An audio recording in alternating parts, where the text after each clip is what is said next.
Welcome. I'm Bernice Ross, the CEO and President of Brokerage Up and RealEstateCoach.com. And my name is Greg McDaniel, the co-host and co-founder of the wildly famous and popular podcast, Real Estate Uncensored. But today, Bernice and I, together with our guest, are Real Estate Coach Uncensored. So, Greg, we have a fantastic guest with us today. His name is Zack Scher. He's with Coldwell Banker, Smithtown, New York. He's been in the business 4.5 years, and he has already attracted a team of 20 agents. He's on track to do, his team's going to do a total of 200 transactions, 90 of them this year or yours so far. Is that about right? Yep. So, I mean, he's on fire doing that many transactions this early in the business and to have a team of 20. So we wanted to talk to Zack. I had a chance to interview him last week, and we started talking about how he turns renters into homeowners. And he had some ideas I haven't heard people talk about before. I mean, I know they're out there, but the way he's doing it, he just kind of put everything together. So, Greg, I'm gonna let you take it from here. Okay, Zack, in our pre-show, we were talking about a couple of different ideas, and one of the things that really kind of jumped off the pages to me was you have a unique mindset of shifting renters into buyers. And I mean, I know a lot of people run into renters all the time. That's how a lot of people get into the business doing rentals. How can you start converting the mindset of these renters and show them that they can own a piece of property, today? So when I first got into the business, a lot of the leads I was getting were rental leads, because nobody in the office ever wants to handle a renter. They all want to deal with buyers. So I was taking these renters, I was showing them out, and it hit me when I started dealing with this one particular renter. He told me, hey, I know it's competitive right now. If it's going to make a difference, I can put 6 months up front, and pay, for the rent right away. So in my mind, I was thinking, okay, it's about a $2,500 rental, 6 months, that's 15 grand. That's a down payment right there. So we started talking, and I said, well, what's your reason for wanting to move into an apartment if you've got that kind of money to be able to put down up front? And his thought process, well, I've always rented, so I'm going to continue doing it. I don't think I can own a home. I know I have to put 20% down. I have to, handle all this maintenance. And then immediately it just stuck in my head. I have to put 20% down. And I said, listen, that's not the case. There's so many different programs. There are programs that allow you to put as little as 3% down, 3.5% through FHA. So we talked about it and we looked, and the price point that he was going to be looking in, he was going to be able to afford a house that was going to be vastly larger than the apartment that he was looking for. He was going to be able to own something, and he was going to start being able to pay his own mortgage instead of somebody else's.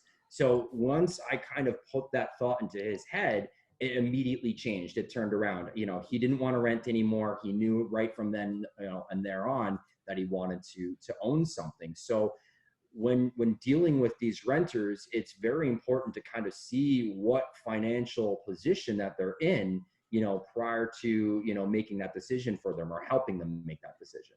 Zack, that's absolutely fascinating, my friend. I love your backstory. It sounds like you've done this more than once. So once you had your first success with this individual for the $15,000 down, what changed in your mindset going, you know what, there's a lot of people out there that I could help? And did your fear go away about talking to people about this?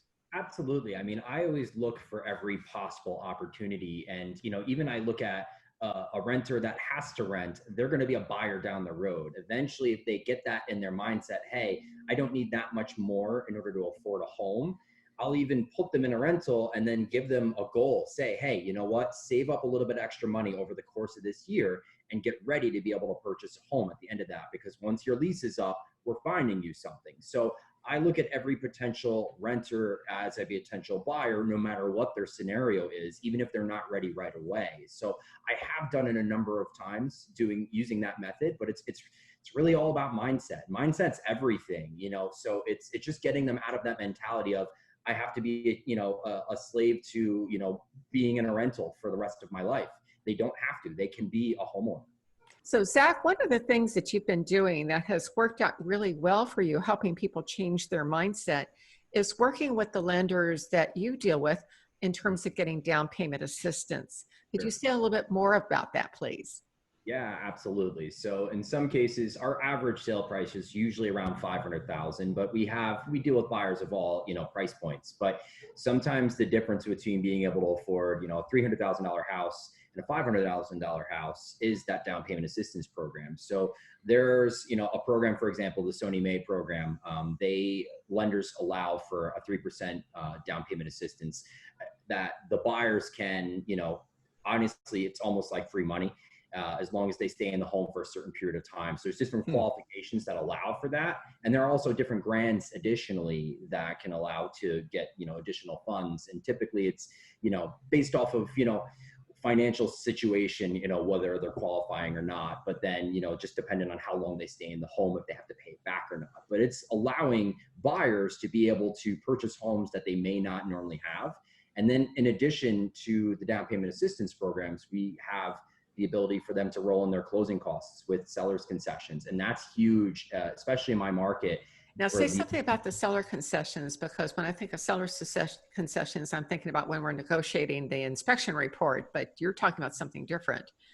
So yeah, seller's concession is completely different, from the inspection. That's just, negotiating the inspection report. There are issues that come up in the home, that may need to be repaired. That's something completely different. A seller's concession in our market, it sounds different than what it is. The seller isn't actually paying the buyer anything. The buyer is actually just increasing the purchase price to be able to get money back at closing to help pay for closing costs. So for example, if I'm buying a $380,000 house, I mortgage at $400,000 instead, so I can get $20,000 back at closing to pay for my closing costs. So it's kind of like when you go to the grocery store, you have a bill, it's $93 and you give them a $100 bill and they give you $7 back. It's the same idea, with the seller's concession, you're getting that money back at closing, so you don't have to come out of pocket for your closing costs. So what you're doing essentially is the seller's agreeing to let you raise the purchase price to cover the closing costs.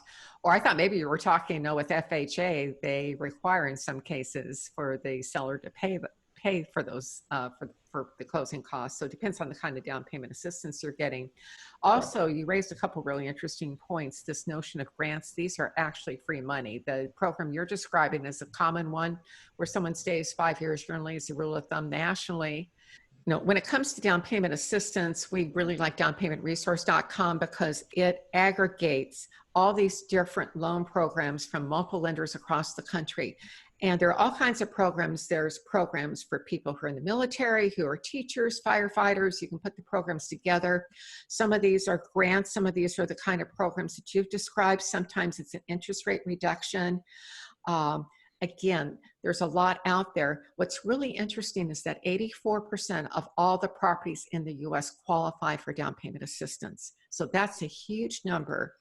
And again, you're using this in the $500,000 price range. This is not just for $60,000 condo somewhere in an area that's not that expensive. These programs are available kind of across the board. Something I'm writing stuff down because things are popping in my brain. By any chance that, because Bernice, you mentioned something a second ago about the different types of, unions or organizations that have specific programs. My best friend is a commercial electrician and his union has specific stuff just for them. Do you find that you're working with a specific type of individual, like are they police or fire or electricians or anything like that, or are they across the board? It's across the board. And it's funny that you mentioned that. A lot of the times the buyers that we're working with sometimes even know about the grants before we do, so sometimes they'll come in and tell me, hey, you know what, I'm getting this great grant through my lender and this and this and this, so then I'm like, okay, wow, that's a great program. And then I utilize that for the rest of my buyers. So we see it from all different types, it's really not one particular type of buyer. And then there are grants that apply to even just anyone. Doesn't matter if they're a teacher, if they work for the government, if they work for whatever. There are some, some grants that are available to any certain buyer depending on income levels and things like that. So we deal a lot with it, but at the end of the day, it's never one particular type of person. Now, Zach, one of the things that comes to mind, you're in a seller's market, you've got 2 months of inventory. How are you even finding a property that these people can offer on? It's a challenge. It really is. And I think if you talk to anybody that's in my market, New York, on Long Island, it's low inventory across the board. It's a challenge. You have to typically find the houses that are sitting a little bit longer. And sometimes it's a combination of different things that have happened. Sometimes it's they had a deal, it was about to go under contract, it fell apart, but that's a month ago at this point. So a house that's on the market for a month, most buyers just assume it's already gone, so they won't even look at it. So sometimes it's going back and looking at the inventory that's been on the market for longer than a month and seeing if it's still available and seeing if there's a possibility. And then also, typically the properties that aren't as well maintained, properties that need a little bit more work, those aren't as heavily sought after. If I list a property that's fully renovated, if it's not gone within the first 3 days, there's an issue. Usually something's up, price is wrong, or, some issue with the house itself, geographically where it's positioned. But other than that, fully renovated homes are flying. So I'm finding more buyers able to find success in going after houses that need a little bit more work.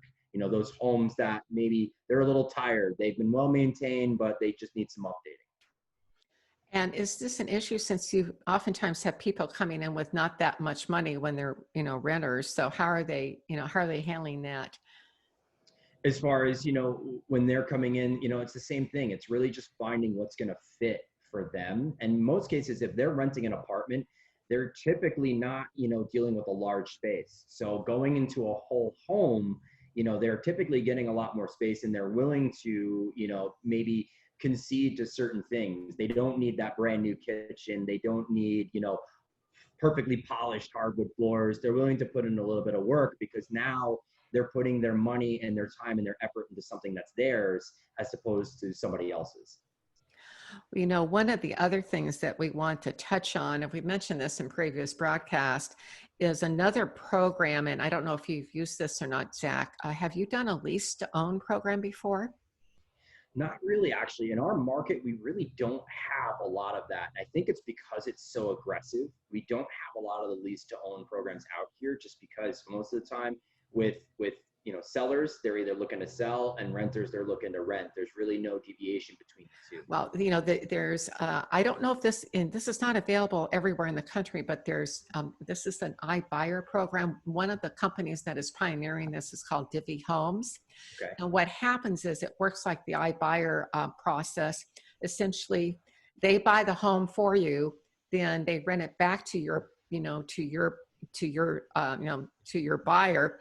The buyer's putting money in every month until they get to the point where they can qualify for the mortgage. Divvy makes their money off the mortgage. So that's another, so that looks like an all cash buyer. So that's one of the things that is very attractive that you can use to convert renters into homeowners that a lot of people, and this is pretty new. So, there are things here that, you want to keep an eye on in terms of the iBuyer market.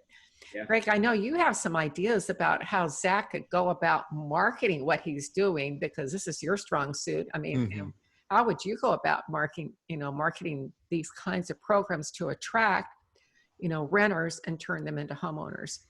One of the things I would probably go do, depends on where you live in the country, but there are unions across the country in every single state, every single city.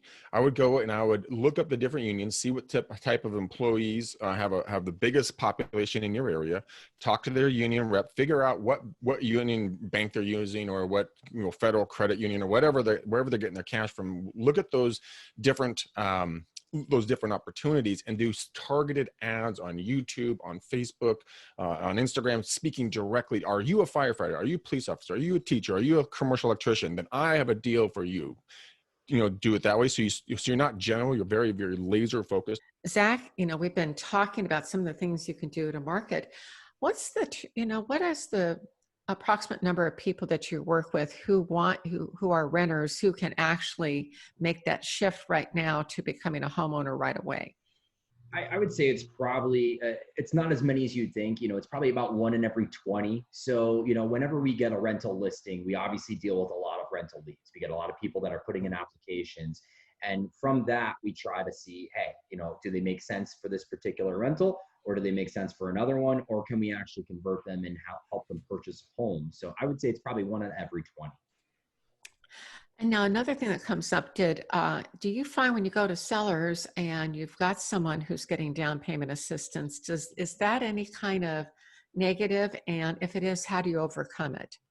So every time you have an offer, or multiple offers, you have to try to present it in the light that makes the most sense. So if I'm representing a seller and we have a down payment assistance buyer getting a seller's concession, everything like that, we want to check their qualifications. We want to make sure that even though they're getting these programs, that they're well qualified. And as long as that's the case, and after speaking with their mortgage lender, we feel comfortable with going with that buyer, then absolutely. But, it really just depends on the situation. If you have 10 offers to choose from and you have a cash buyer, a down payment assistance buyer isn't going to win. I'm going to tell you right now. In most cases, I can't guarantee it, but, usually cash is king, and terms are king. So it really just depends on where the situation is and what the particular home is, and the seller themselves. They have the right to choose at any point. We give them our best suggestion, but they have to make the decision in the end.